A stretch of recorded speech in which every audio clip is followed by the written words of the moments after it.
Angedacht zwischen Rhein und Reben. Impulse aus dem Kirchenbezirk Germersheim. Boah, was für eine Hitze. Das hält ja kein Mensch aus, oder?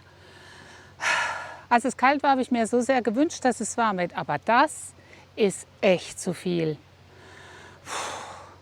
Na, jetzt habe ich ja das Glück, dass ich mich abkühlen kann. Hier in den Rhein stellen, ins kühle Nass oder abends die Füße hochlegen, mir ein schattiges Plätzchen suchen. Aber was ist mit all den Menschen, die das nicht können, die im Krankenhaus liegen, im Seniorenheim, wo sich die Zimmer aufheizen, die Betten, einfach unerträglich.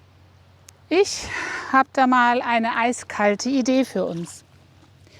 Wie wäre es, wenn wir uns vornehmen, dass wir bei dieser Hitze jemandem ein bisschen Abkühlung bringen?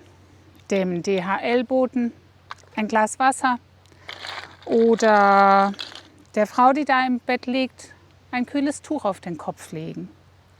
Oder. Sicher haben wir da gute Ideen dazu.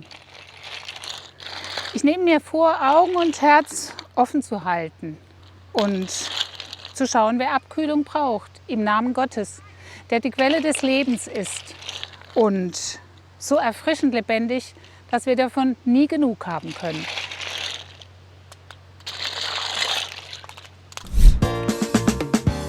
Angedacht zwischen Rhein und Reben. Impulse aus dem Kirchenbezirk Germersheim.